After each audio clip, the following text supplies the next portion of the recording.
Saudações fraternas a todos os trabalhadores desta casa de luz, comandado pelo irmão maior Jesus de Nazaré, parâmetro que nos auxilia no nosso desenvolvimento. Na noite de hoje é-nos dado como presente para falarmos de auto-amor.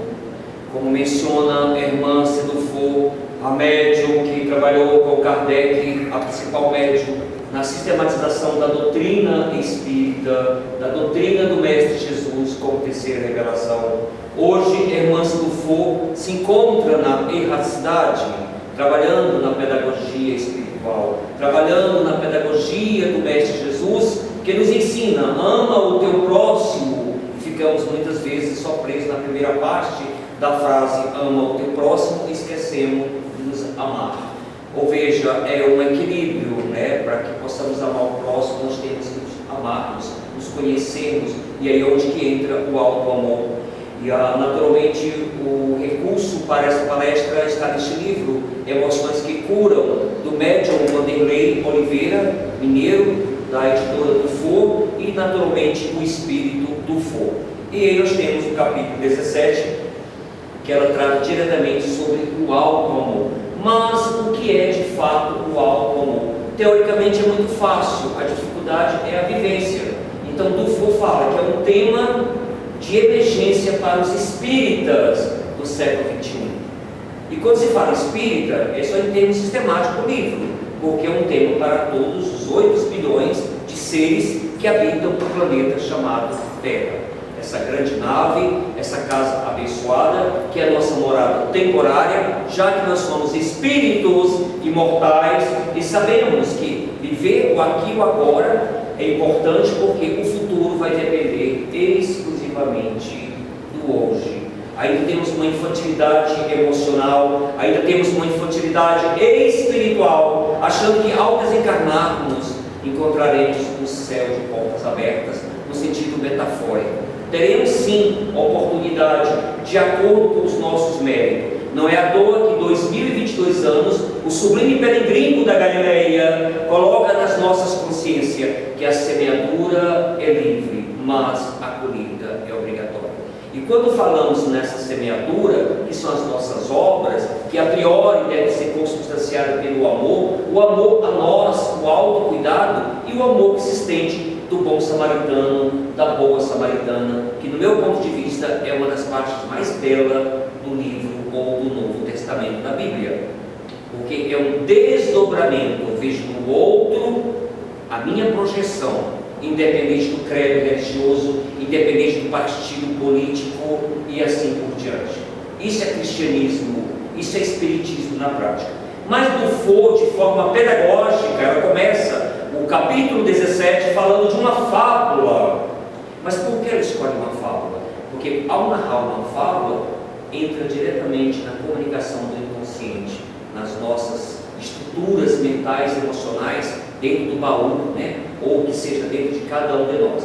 Então Dufour conta uma fábula muito oportuna para facilitar didaticamente o nosso entendimento, que nós, agora vou brincar, vou adaptar a própria fábula, nós estamos aqui nesse centro, nessa casa espírita de Sebastião Marte, somos convidados a participar de um treinamento espiritual. E o responsável, o facilitador, o professor, seja ou professora, é muito bom trabalhar com igualdade de gêneros na comunicação, nos convida para participar do treinamento. E todos nós que estamos aqui nesse recinto sagrado, abençoado, estamos aprendendo com o instrutor ou a instrutora. É segunda, terça, quarta, quinta. Quando chega sexta-feira, o último dia, naturalmente, quando se for ler o capítulo 17, não tem essas informações. Eu estou adaptando a fábula que ela conta. Chega no 6º dia, o instrutor ou a instrutora fala: agora é a prática. Vocês não querem aprimorar espiritualmente? Vocês não querem evoluir?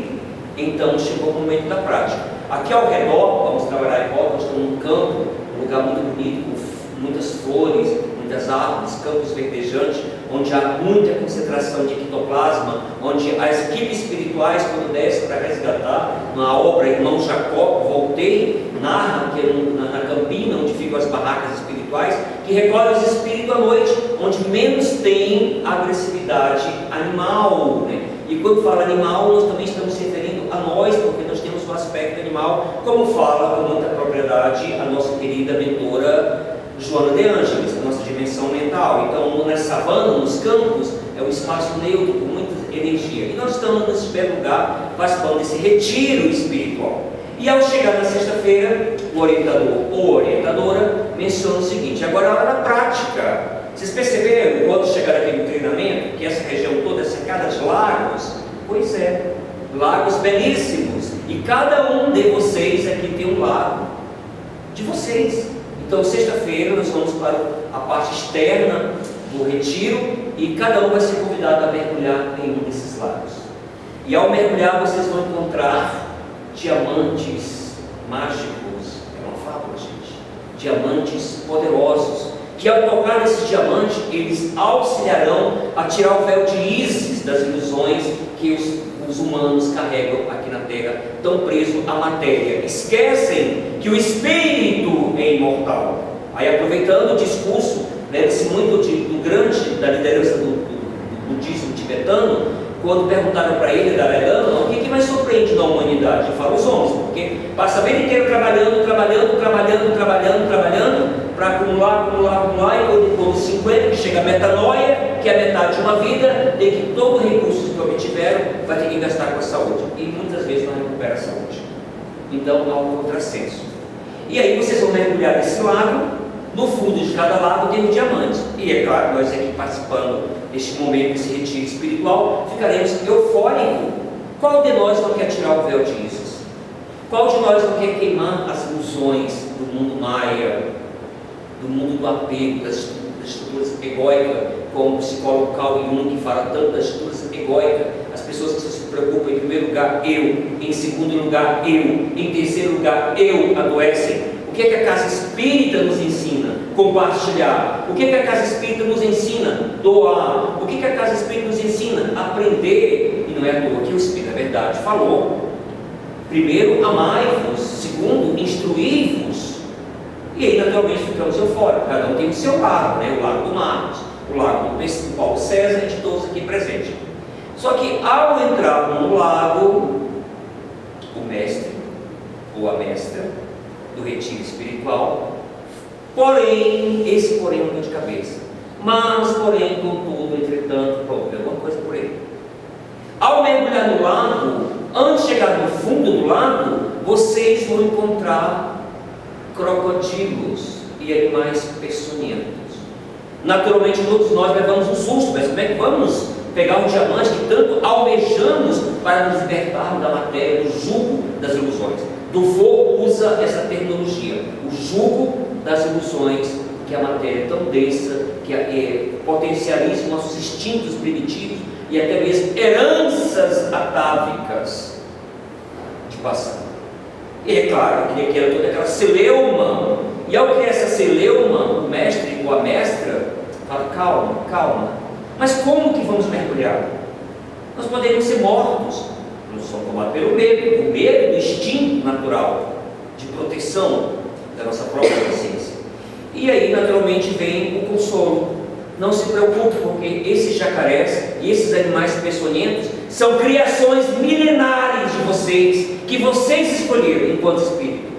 Em diversas encarnações, vão só passando de uma encarnação para outra, nutrindo ódio e quase não há crescimento. E olha que o espírito paralisa, né? Literalmente no sentido literal.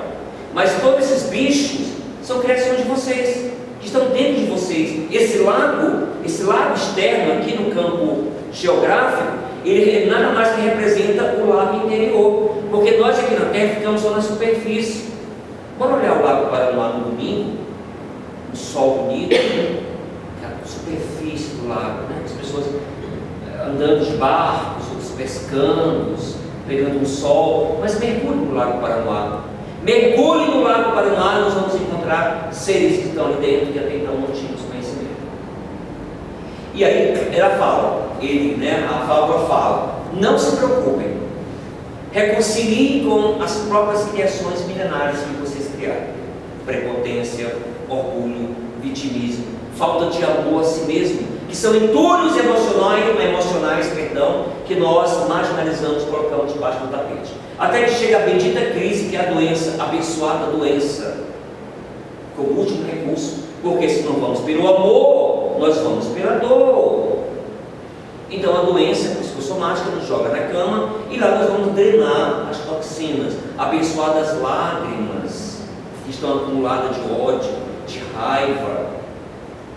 Então como é que está o nosso lado interior? Vamos deixar um pouquinho a superfície, bora mergulhar nas profundezas. E ele fala, a fábula, o primeiro passo é aceita que você é prepotente, aceita que você se faz de vítima, do coitadinho, da pobrezinha, aceita que você não cuida de você. Cadê o auto-amor? Reconheça esses erros psíquicos que estão dentro de cada um, porque quando nós reconciliamos, é a parábola de Jesus: atire a primeira pedra aquele que não tiver nenhum pecado, ou melhor, sombra, e não teve nenhum que jogasse uma pedra naquela pobre mulher. Porque todos nós temos sombras que nós marginalizamos, e essas sombras muitas vezes, a maioria das vezes, elas são trabalhadas por meio da dor. Abençoadas lágrimas. Reconcilia, abraça, acolhe, eu me aceito, essa é a minha realidade. Não existe mudanças de forma significativa. Mas o que é reforma íntima? Ela está falando de reforma íntima o tempo todo. Tanto é que o livro Reforma Íntima Sem Martírio é da irmã Sinofor.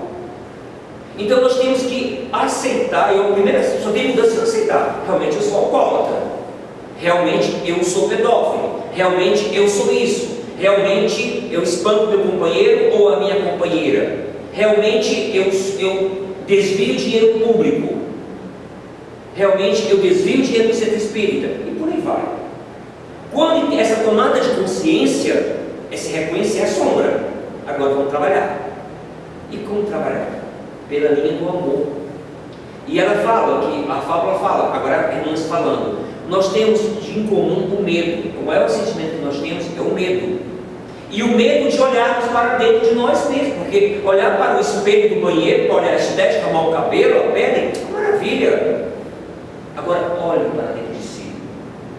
Procure descascar a cebola da psicologia analítica, porque a cebola lá de fora é superficial. Bora descascar as camadas representam as pessoas, o que nós estamos representando. Aqui só apenas um facilitador, uma pessoa que estou falando de um ponto sobre o amor, mas é que é apenas uma máscara que o Marcos Terra está falando enquanto palestrante, orador.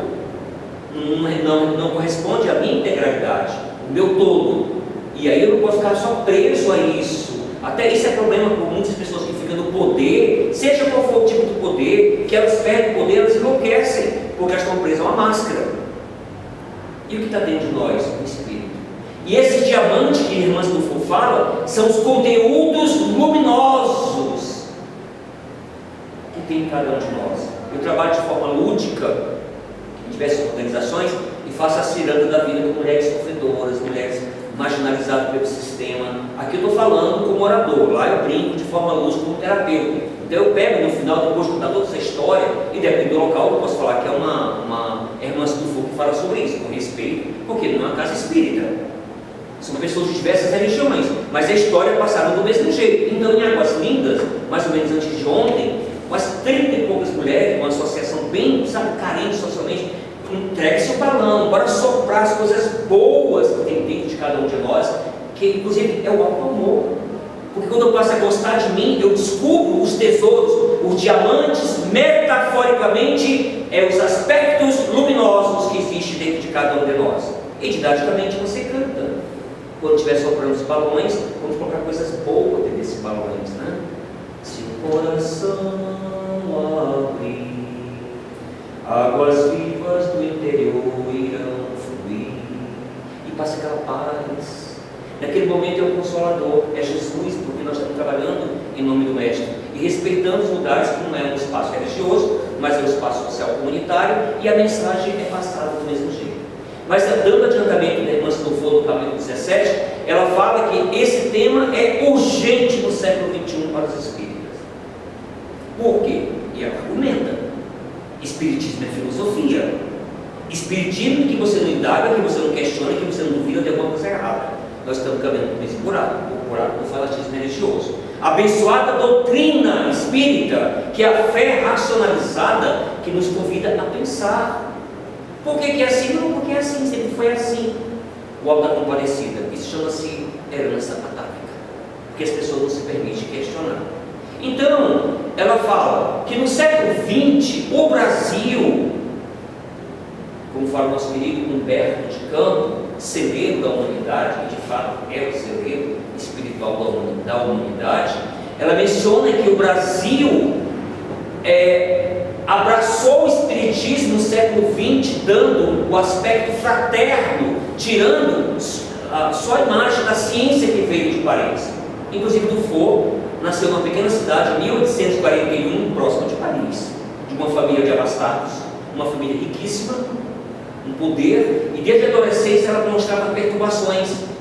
E claro, era a onda nos Estados Unidos dos adolescentes, entre as mulheres, tornando-se com perturbações psíquicas, entrando em transe, e para a ciência mundana da época, era distúrbios psicológicos. Ainda bem que o pai de irmãs Dufour já entendia um pouco de espiritualidade, ela passou pela medicina tradicional em análise, porque ela tinha perturbações, começou a psicografar e tudo, aí fui taxado como acho do demônio para a sociedade da época, e a família foi perseguida, mas o pai protegeu a filha, porque descobriu que ela era uma médium, e que foi trabalhar justamente com o nosso querido irmão Kardec, ajudando na psicografia a sistematizar todos os processos. Então é um espírito que vem um passado, porque até quando lemos uma obra espírita, quem é o autor?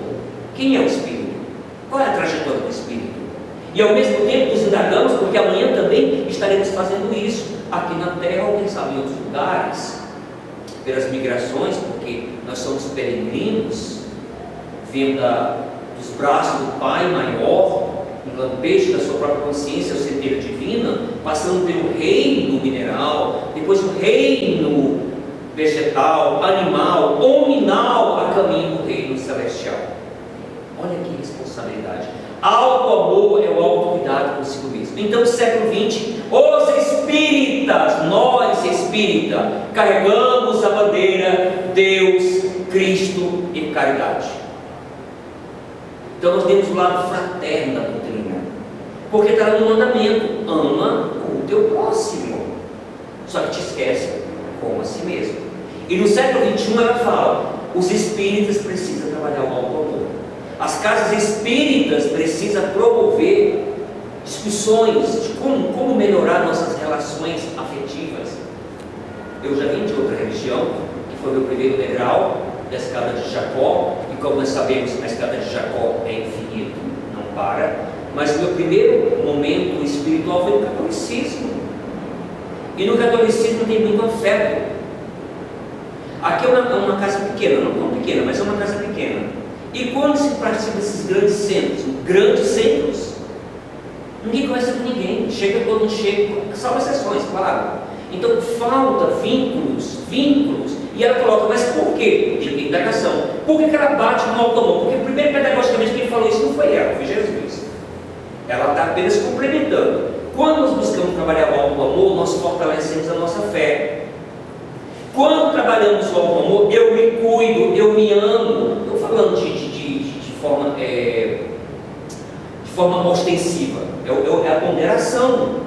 Como já falava Epicuro na filosofia, ponderação, nem 8 e nem 80, é o ponto de equilíbrio. Então eu cuido tanto dos outros e esqueço de mim.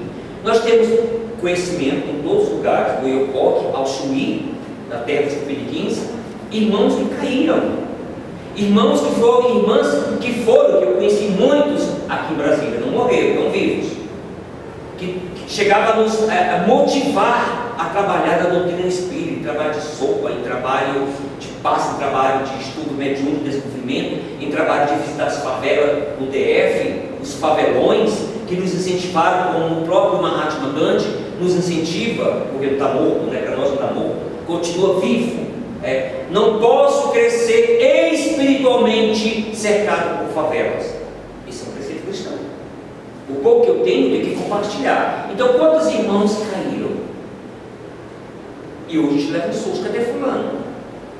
Está isolado. Aí você pergunta: mas como? nos influenciou tanto no passado nas obras sociais do Espiritismo. Como é que caiu? Primeiro, nós somos humanos, não somos super-heróis, para começar por aí. Qualquer um de nós que não trabalhamos por dentro o autoconhecimento, estamos vulneráveis para as quedas da vida. Pode ser uma decepção amorosa, pode ser a perda de um familiar, pode ser a perda da posse material, ou vamos empurrando, brincando de máscaras, ou só na superfície do lago. Aí um belo dia essa sombra, ela tem vida, ela vem e cobra, e aí a gente perde o nosso centramento, caímos no alcoolismo, caímos na prostituição, caímos nos roubos, porque quando eu fiz um curso em São Paulo pela psicologia para a saúde, o coordenador falando de uns casos que ele atende clinicamente, pessoas que estão no poder do país, né, que enlouqueceram porque uma pessoa que tinha todas as senhas das maracutaias morreu. Ele foi retirado a senha e o dinheiro ficou perdido. Para ver que ponto que qualquer um de nós estamos vulneráveis, se não tivermos a vigilância, o orar e vigiar, como pede Jesus, caímos. O orar e vigiar é nos conhecer por dentro, gente. Porque como é que vamos lidar com lá fora, se não nos conhecemos? Então vamos pensar um pouquinho, e ela fala, o auto-amor fortalece a nossa fé. O auto-amor melhora as nossas relações. O auto-amor, quando o irmão leu sobre a compaixão, o que é compaixão? Como é que eu posso ter compaixão se eu não me amo, se eu não me reconheço, se eu não me valorizo? Em certo local, do Colégio de Vários Centros Espíritas em Brasília, uma irmã muito engraçada, ela falou algo muito significativo. Eu fiquei pensando sobre isso, né? Uma irmã do centro. Eu não sou Marcos Terra, nem o pó do chinelo de Jesus. Eu falei, meu Deus, e o que ela é? Percebe? Não é egocentrismo, não é isso. Eu tenho que valorizar minha conquista enquanto espírito. Eu tenho que me valorizar até as quedas, benditas quedas. Até porque a argamassa fisiológica, como fala o nosso irmão Miramês, enquanto espírito, a nossa argamassa fisiológica, nós temos os joelhos. Quando levamos tombos que a vida nos dá, que precisa, nós temos o joelho com flexibilidade para levantar com mais força das quedas e continuar. Existe uma técnica na psicologia que é muito importante, de voltar um pouco ao passado. Quando nós queremos no marasmo, porque a Terra não é um paraíso ainda. A Terra é um planeta de expiações e provas a caminho da regeneração. O mal ainda predomina sobre o bem. Então é normal que em alguns momentos caímos em melancolia, ficamos tristes com as injustiças sociais, e aí a psicologia nos pede, quando a gente começa a sentir assim, que não somos do nada, que tudo é a mesma coisa, já fomos no centro, pegamos aquela retroalimentação, porque uma casa espírita é uma retroalimentação do espírito. Percebe que é uma retroalimentação gratuita, já que a gasolina está tão cara que abastece nossos carros. Mas a gasolina do espírito aqui é gratuita. Fazemos por onde? Vir uma casa séria como essa casa e outras que nós temos, é justamente fortalecer a nossa fé. Então, quando entramos esporadicamente nesses estados de tristeza, de revolta, porque não estamos crescendo, não estamos evoluindo, e de vez em quando pisamos, no sentido popular, na casca de banana, quando cometemos algo errado, a nossa própria consciência nos condena, pare, analise há 20 anos, como é que você era? Era mais arrogante, era mais prepotente, e agora você melhorou muito, com o estudo da doutrina, com o exemplo que a casa oferece de trabalho, o trabalho social, que é uma terapia do espírito, abençoada terapia do espírito, e aí a gente começa a fazer uma auto-reflexão, e dando continuidade no livro, tem um capítulo, agora não recordo qual capítulo, mas tem um capítulo desse livro que conta a história da Marta. A Marta chega no centro espírita arrasada, chorando copiosamente. Depois de 5 anos, ela não perdoa o ex-companheiro que a deixou, porque não foi fiel aos seus sentimentos, porque traiu, e por aí vai. E ela chora copiosamente em frente ao médico que está mediunizado no atendimento. E aí ela chora, revoltada porque está com câncer na garganta. E a entidade começa a orientá-la, falando para ela, depois que ela chora, ele fala: já começamos a fazer a cirurgia em você, para tirar o câncer no aspecto emocional. Você precisa perdoar. E ela está o tempo todo batendo no martelo. Mas eu fiz tudo por ele, pelo Carlos. Paguei o curso de medicina. Fiz isso, fiz aquilo, fiz o que ele me fez. Me largou por outra. E a entidade falou assim: cadê seu auto-amor? Como é que você pode projetar a sua felicidade em terceiros? Isso é uma pancada para nós. Porque o relacionamento conjugal é um acordo bilateral. Todo mundo cresce sem apego, sem codependência. E ela gerou uma codependência. E é interessante que no capítulo ele descreve, com mais detalhes, o capítulo fala que de repente a mãe dela, que já havia desencarnado, a senhora Amélia, pede permissão para a espiritualidade, que já está do lado do espírito que estava fazendo atendimento, falando a história real da Marta. Porque ela estava se fazendo de vítima o tempo todo, a injustiçada. Aí pede permissão, se manifesta a mãe, aí que ela chora mais ainda. Falou: minha filha, acompanhe o seu caso há muito tempo. Nunca pude falar nada porque não era o momento. É hora de você amadurecer, Marta. É hora de você amadurecer emocionalmente, até porque a nossa estrutura emocional é totalmente precária. Não se fala em alfabetização emocional para as crianças, salvo exceções.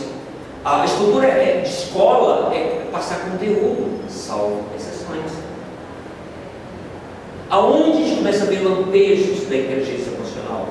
Nas casas espiritualistas.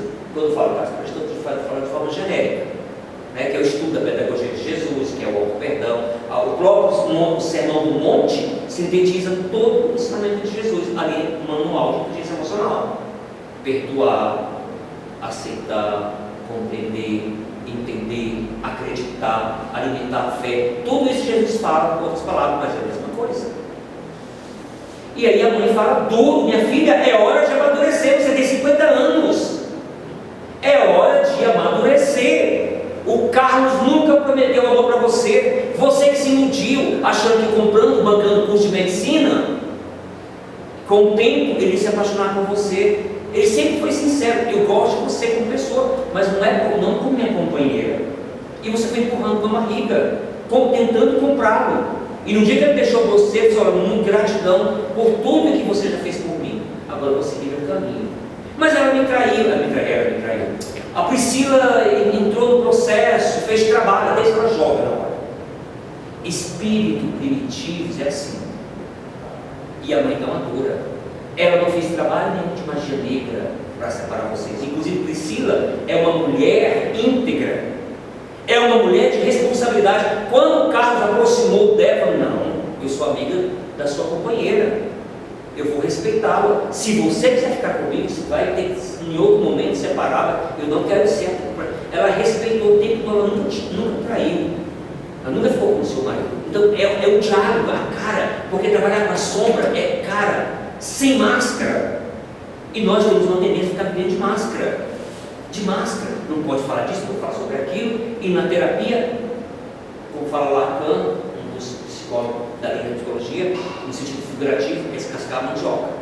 É falar a verdade. É falar a verdade para a gente acordar. Ou, como fala o Raul, eu estava em outra palestra aqui, eu falava o nosso irmão Raul Teixeira, e eu muito empolgado, meu irmão. Mas o Raul Seixas, lá no Rio de Janeiro, veio o Raul Teixeira na minha cabeça, mas veio o Raul Seixas. Quem sabe o nosso irmão Raul Seixas está assistindo a palestra aqui, né? Ele fala assim: as pessoas morrem e acham que vai ter um milagre. Na historinha da carochinha, que vai chegar a fadinha, bater o cordão, a varinha na cabeça do sapo, e o sapo vem o príncipe. Nós morremos, morre o corpo, nossos vícios e virtudes continuam, e nós vamos de acordo com as nossas afinidades. Por que a gente tem essa dificuldade tão grande? Uma doutrina tão perfeita, que nos ensina um caminho tão seguro, a prática do bem, o conhecimento, o autoconhecimento, essa tríade que fecha perfeitamente. Toda a síntese de Jesus se resume nisso: conheça-te a si mesmo, busque a verdade que ela vos libertará, e a prática do bem. Aí pronto, perfeito.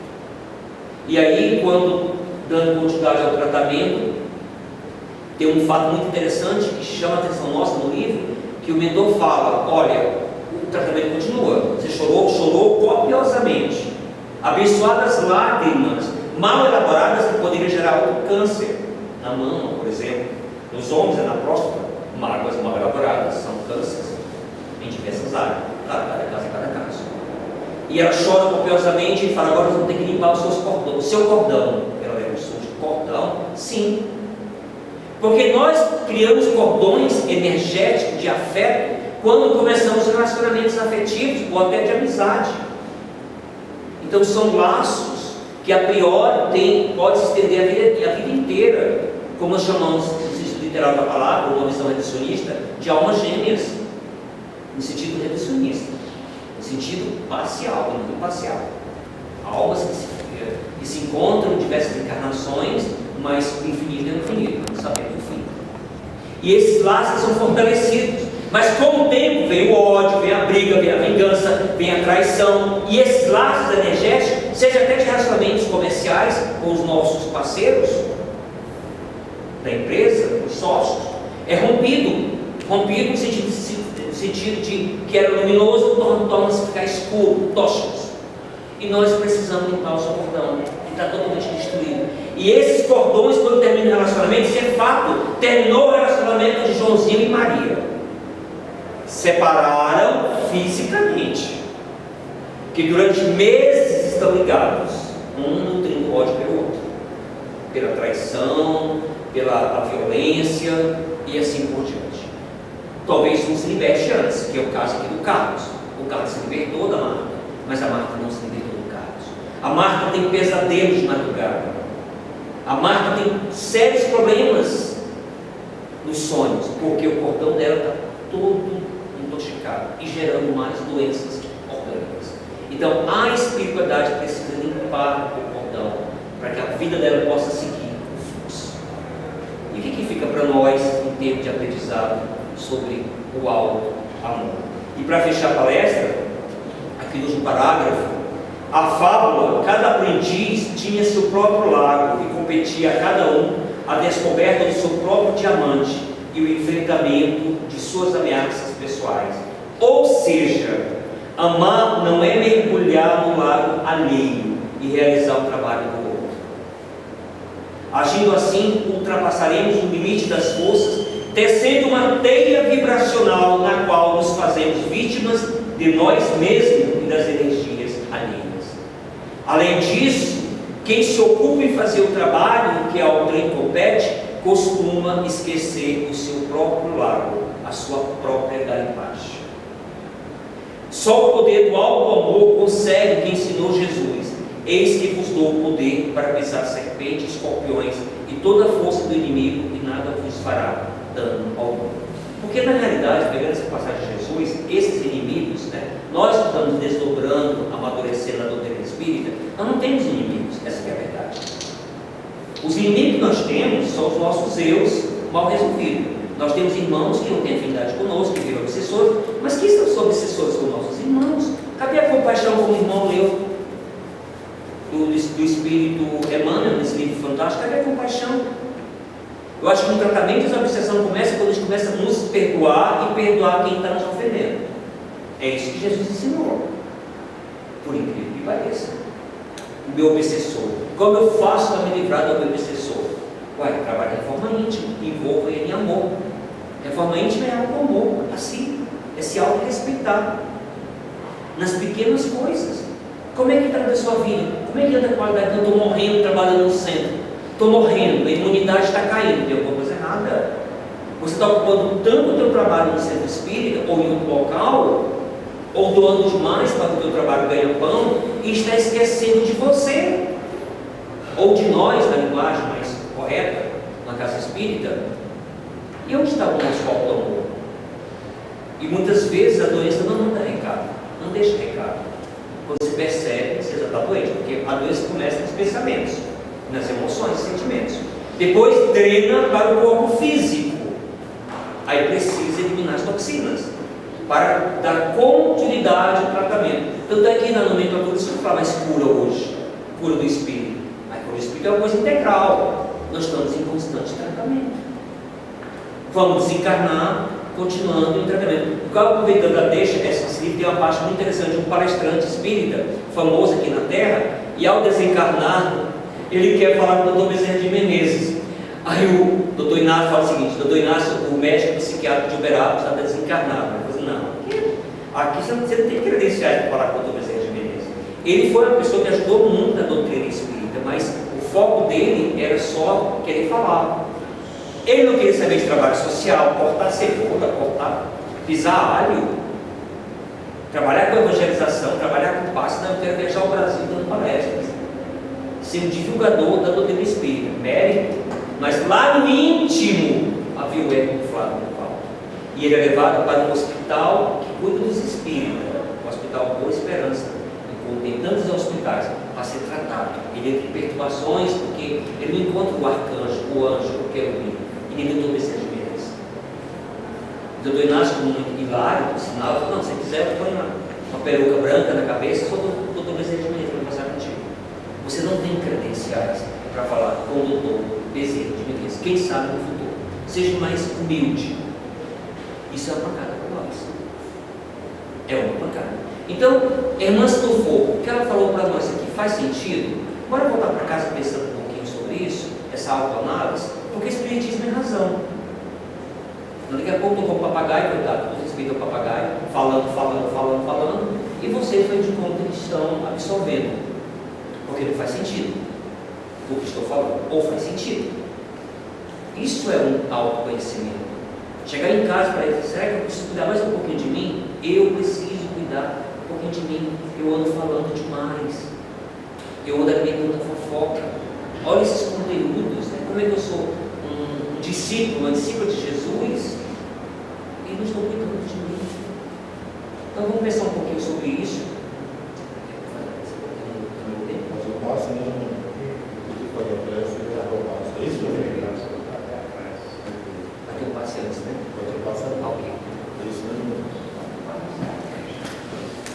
Então, só para a gente fechar, ela fala uma coisa muito importante, que ela coloca o seguinte: que os templos estão lotados de pessoas com prática de rituais, pessoas com, essa fala de forma genérica, com prática de rituais, com prática de louvores, com prática de devotamento, com prática de pessoas procurando os guias para proteções e tudo, e também muita gente só querendo falar. Isso é um recado para mim, né? Porque se não trabalhar autônomo tem uma coisa errada, mas precisa, com urgência, no século XXI, as casas espíritas criar a política do auto-amor, de melhorar os relacionamentos, porque vai consolidar o mandamento do Mestre: ama o teu próximo como a si mesmo.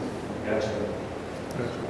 Neste momento, nós vamos elevar os nossos pensamentos ao Mestre Jesus, agradecendo por este banquete de luz, pelos trabalhadores espirituais desta casa e os trabalhadores encarnados, que estamos todos e somos todos aprendizes, buscando nos melhorar e ajudar o próximo.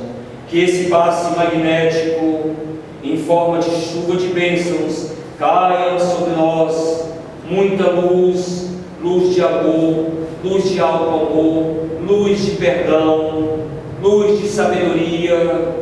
Que o bálsamo do Mestre Jesus seja colocado nas nossas feridas emocionais, pedindo ao grande Mestre por todos os povos, por todas as nações, para todas as lideranças, a tua paz, que a tua psicosfera, Mestre Jesus, envolva o nosso planeta Terra, envolva as casas de saúde, os hospitais, as creches, as casas de repouso para idosos, os irmãos que vivem em situação de rua e todos os lares destruídos pelo ódio, destruídos pelas vinganças. Ó Mestre, neste momento também mentalizamos nossos familiares e principalmente aqueles que não temos afinidade, que temos dificuldade de trabalhar as relações de paz e amor.